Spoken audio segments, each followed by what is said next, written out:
Hey folks, welcome to another episode of the Rifle Chair channel. My name is Rifle Chair. You can call me Richard.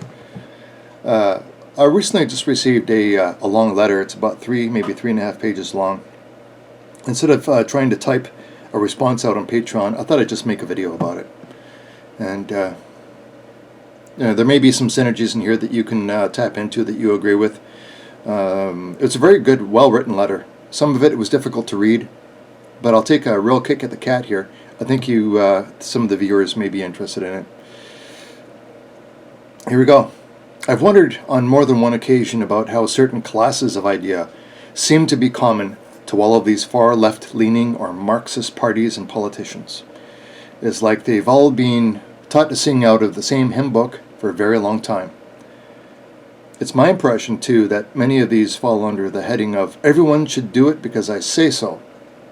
It's never about I'm going to do this because I believe it's the right thing to do because of 1, 2, 3, 4, 5, whatever your rationale system is. It's always everybody has to agree with me, as well as everyone has to do what I say, not necessarily what I do. These days I hear the term social justice warriors used to describe such people. Now, I kind of agree with you, but I think there's a different way of kind of looking at this way people have conducted themselves. I think it's got to do with just how much they have going on in their own lives. It doesn't really matter if you're left-leaning or right-leaning. I'll give you an example.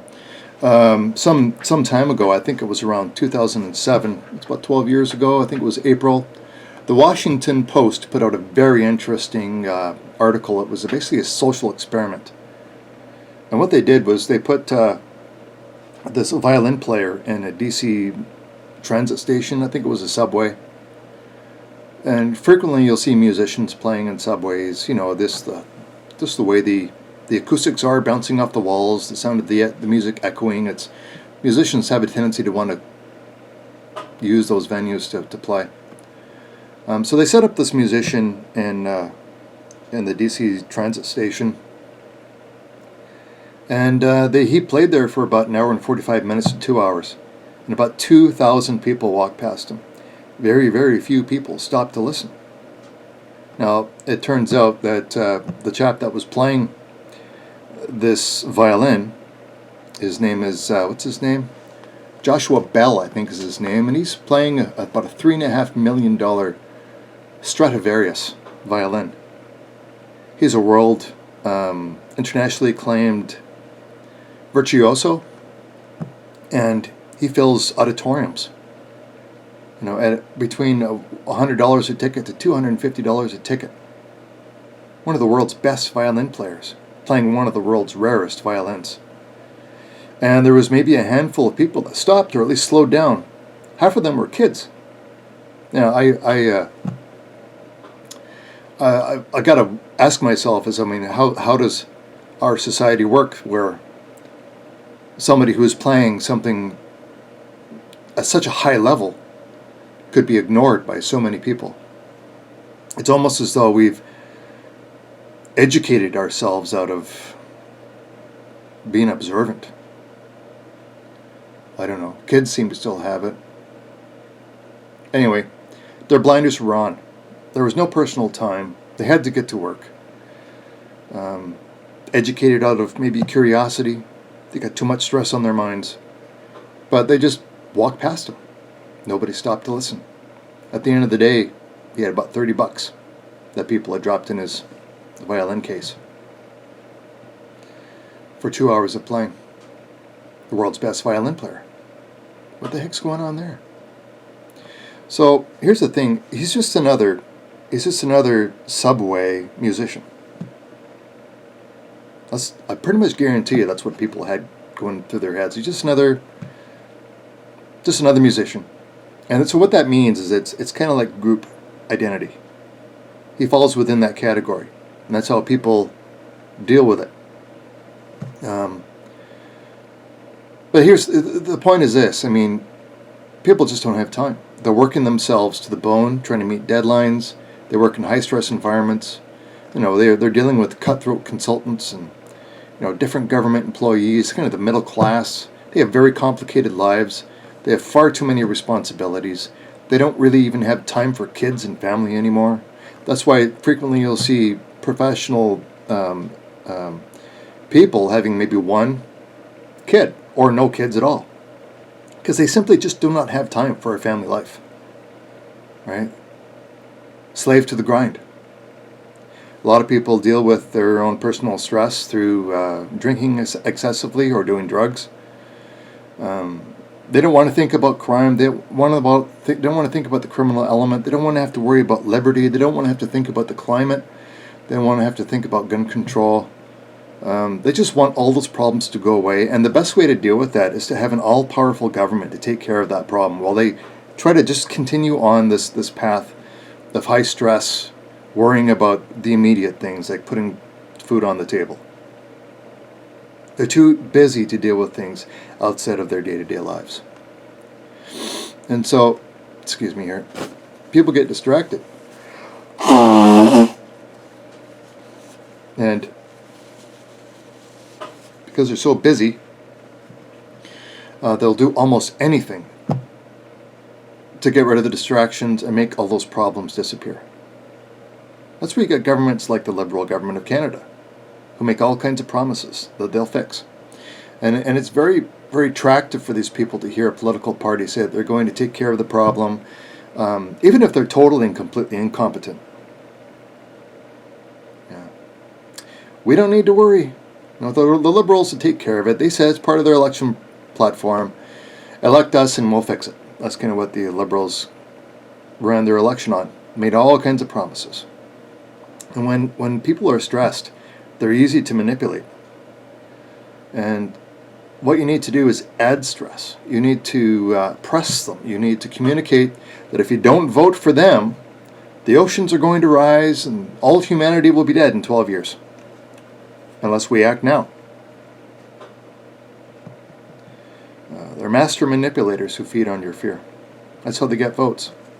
What defeats fear? Well, knowledge. Knowledge and education defeat fear. Now, if you don't add knowledge and education to the formula, you get activism. Activism is fed by fear. It is spawned by fear. And that's what we see. A plague of activism. It's a plague of terrified people. The letter goes on. So that was my answer to that first part. Hopefully I didn't go off course. He continues. The myths that are growing up around climate change are a perfect example. We can observe that we are seeing definite, measurable changes in our climate. For example, if the same results of observations are seen from different observers, that lends some credibility. But it says nothing about the cause. And yet, rather than saying we're seeing a change in the Earth's climate, and it's measurable, but we don't understand the reasons for it, or the mechanisms that cause it. CO2 is the darling of the day. Well, back in the early 1990s, it was other compounds, most from combustion products, like the ozone layer and so on. We actually managed to pull together and fix that one. So anyway, a lot of time and research went into finding ways to reduce those issues, and there was some measurable successes. What we got was improved air quality in some places, but we didn't see great changes to the climate as a whole. Now, CO2 is the culprit, and yet CO2 caused by human activity may not play the role assigned to it by the activists. Certainly serious researchers for whom being skeptical about proving cause and effect as a prerequisite are not reporting what the activists are proclaiming.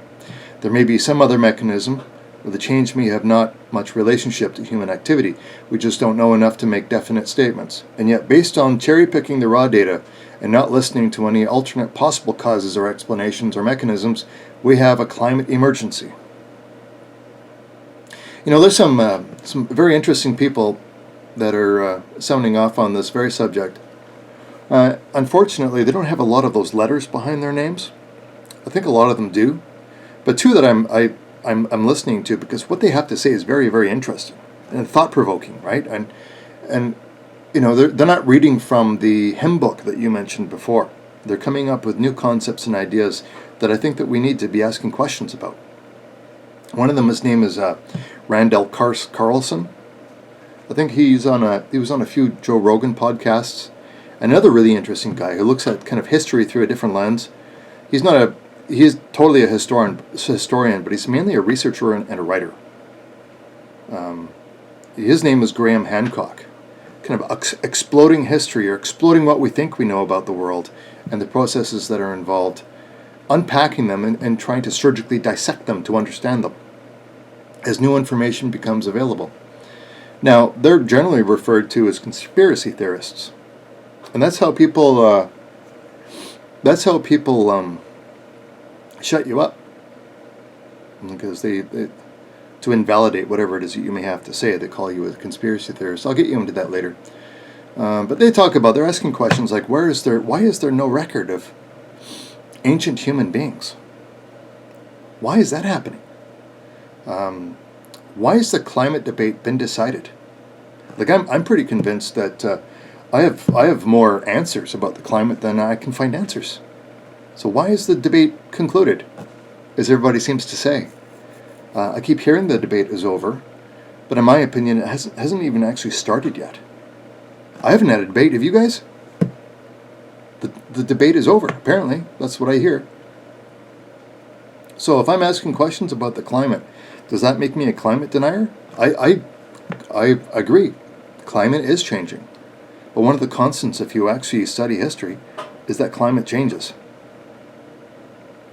Anyway, I don't think the debate has even started yet. And yet we're making firm policy decisions based on this assumption. Now, I think a lot of people are saying is that it's best to just be on the safe side and just do all of this. All of this stuff. We're going to stop exporting oil. We're going to destroy Canada's energy industry. We're going to do this. We're going to do that. But then you start unpacking it and trying to look into it and try to understand it, and then you start thinking to yourself, geez, maybe we're not approaching this from the right angle. I mean, you look at things for example, the Greenland Ice Sheet Project, which is where I think it's called GISP2. That's where they drilled an ice core through a huge ice sheet in Greenland. It was about just over 3,000 meters deep, and they drilled into about 1.5 meters at the very, very bottom of the ice sheet. So they basically have a huge giant ice core sample, and they can measure temperature variations through hundreds of thousands of years. And they made all of this information public. And you really look at it, it looks like an echocardiogram. When a person, they got those little things and they put it all over your body, they listen to your heart. They can see the electronic signals going off inside your heart. And it looks like an echocardiogram. These temperature variations moving up and down over thousands of years, tens of thousands of years, hundreds of thousands of years. And we have these situations where we have little mini ice ages, and then we have the medieval warming period, and then we have another little ice age, and then we come back up to where we are here. But when you look at where we are now, so far as climate change is concerned, and you look at the entire scale, it doesn't really look all that different. Yet we're in this climate emergency. So, anyway, so I have questions. So when I ask questions about the climate, what it does is it automatically, right off the bat, because of this group identity thing, which is kind of like a socialist Marxist thing to do, it's like, it's not what you think as an individual. If you have questions about the climate, you're a climate denier, and you belong in this category. They're all conspiracy theorists, if you know what I mean. And by categorizing you that way, by identifying you that way, they can discount what you have to say, because you align with that group. Now, essentially what they do, very much like the violin player playing in that DC transit station. It doesn't matter how good he is, world-renowned he is, how good the music he's singing or playing is. They can't hear you. And they refuse to hear you. They refuse to see you. You're invisible to them.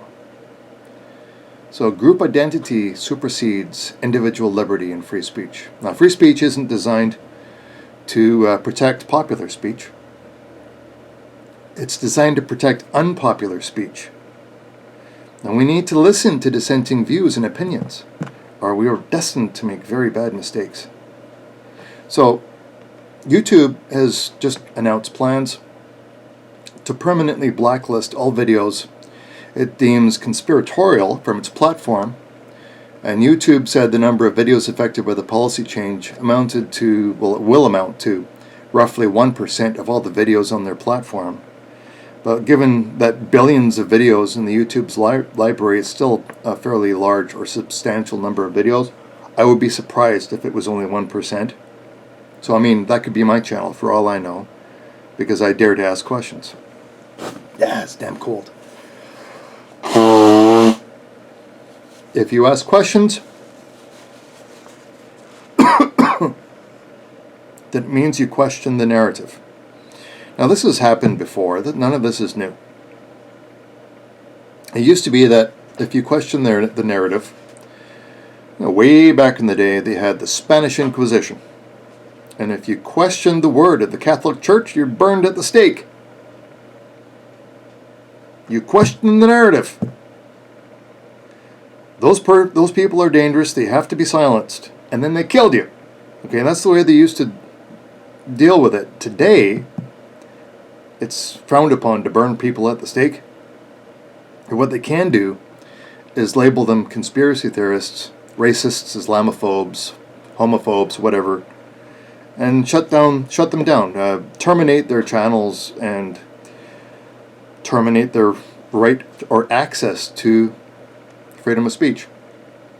So, kind of the message is this. If you have been accused of something, or if you're trying to defend an unpopular position, the best way to manage it is to remove your ability to speak. Make them disappear, fade away. Problem solved.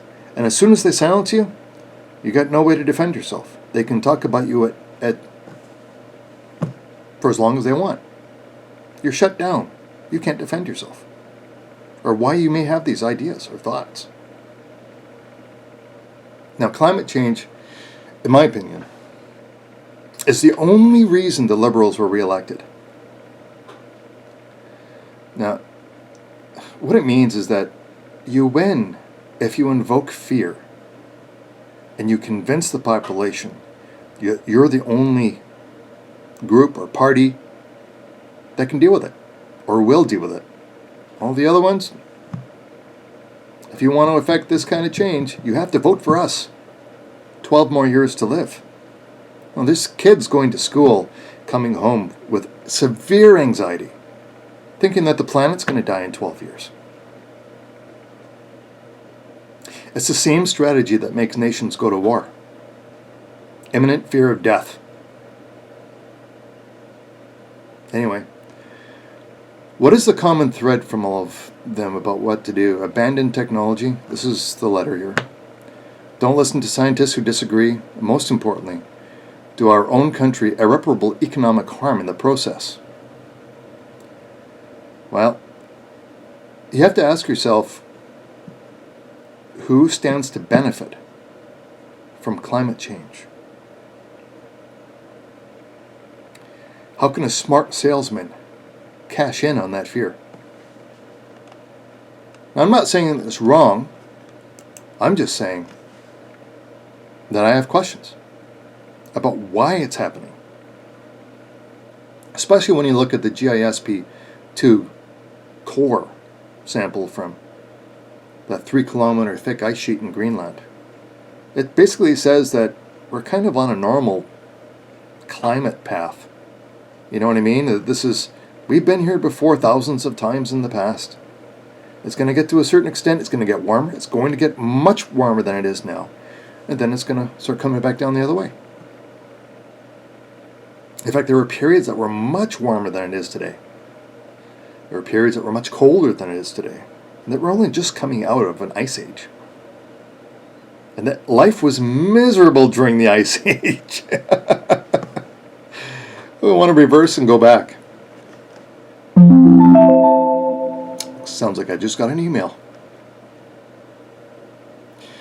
Going back to the letter. There is almost invariably an unwillingness to acknowledge our own history and our own society's inheritance. In the Anglosphere, we have numerous examples of laws not only allowing the ownership of arms, but in some cases mandating it for the common defense. Since well before Magna Carta, the right to arms of the common man has been written down in law and in constitutions time and time again. In 1867 to 1895, both Sir John A. Macdonald and various leaders of the opposition in Parliament said it would be madness to attempt to deprive the ordinary good citizen of arms, because the result would be that only rowdies, hoodlums, and drunkards would have guns. So my response to that is that, well, I guess I would agree with Sir John A. Macdonald. But Trudeau stated quite some time ago that Canada would be the first post-national state. And he's wrong. We won't be the first post-national state because several of them already exist. You look at, so he's wrong. I mean, all you need to do is look at Sweden, Germany, France, Britain, nations with no borders. They all declared no borders and then discovered what irregular migration was. It used to be called illegal migration or illegal immigration, but that's a term that's been considered to be a faux pas, and in many places, that term, just even using those words, is illegal, and you can be fined for just muttering them, which is insane. So make no mistake, Trudeau's liberals, Trudeau's followers, see themselves as kind of a Canadian version of Europe, an extension of Europe. And in many ways, Ontario and Quebec are more European than Canadian, so far as value systems are concerned. The new narrative for old stock Canadians that fought and died for this country is to group them in with racists, bigots, transphobes, homophobes, and Islamophobes. Because we enjoy the Canadian values that we enjoy, that we fought and died for. We bled dearly to achieve them. And we're sick of being called those names, to being branded that way. It's mistreatment, it's neglect of your own citizenry. We're proud people, and we're sick and tired of being villainized. Villainized by Ottawa. That's why you see Western separation coming up again. It seems that whenever these Laurentian elites are in power in Ottawa, whether it's Quebec separatism or Western alienation, again, just keeps rising to the surface over and over again. This happened the last time a Trudeau was elected to power. Anyway, traditional Canadian values. What are those? Our identity. It's our identity. It's how we identify. And Canadians are being fragmented, and our unity is being erased. Now the only thing that matters is diversity is our strength. But essentially what that means is that we're no longer on the same team, and we don't rally under the same flag, when diversity is more important than unity. Anyway, back to the letter. This goes back very clearly to the British Constitution and the Bill of Rights of 1689, our own Constitution from 1834 to 1867. They were not gun nuts. Guns were objects that were part of everyday life. But since the days of Lester Pearson and Pierre Trudeau, we have seen a definite, concerted, and continuous attempt to make gun use and ownership abnormal, and to confiscate arms owned by ordinary, law-abiding people.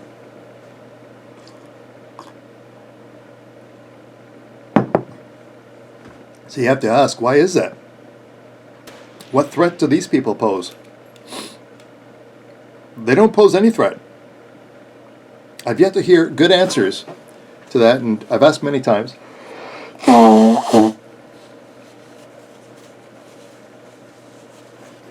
All of the men and women of my father's generation had fought in World War II, World War I. Many lost family members, but they were respected for having done so. Our present government wants to hide away the sacrifices made by our military on our behalf. Witnesses, for example, the Afghanistan War Memorial, kerfuffle, where it was hidden away in Department of National Defense headquarters where nobody could access it, and pay tribute to those men and women. So, Canadians who died in faraway places at the bidding of our government, and by extension, us. It's something to be proud of, not something to be neglected. And going back to it, I mean, let's go back to that violin player. I'll put the links to this down below. Go research it yourself, go watch it. Our citizenry is too busy, they're too burdened to educate themselves on the issues, it seems. They don't care, they got too much on their plate. Like Joshua Bell playing that $3 million Stradivarius in the DC transit station subway. People with blinders on, walking by oblivious to their environment. They're not standing up and asking questions. It's easier to submit to the government and stick their heads in the ground. As for the rest of us, we can't stick our heads in the ground because we know what will happen if we do. It's our job to speak up and ask questions and demand answers. And if you don't get the answers that you know are right, because you've actually done some research, you looked into it, you have some basic situational awareness, familiarization. If what they're saying doesn't sound right, it probably isn't. So, I hope you all continue to make belief up. I know that I'm going to be right there next to you doing the same thing. Unless they shut me down. I suspect that this channel and many other channels are going to be deleted or curtailed in some fashion by YouTube. When they finish with their purge, there's going to be a lot of people who have influence that are going to be silenced, burnt at the stake. Send me an email. That way I'll have a distribution list. We can rally and find a different location to continue having these conversations. Cheers, folks. May believe up.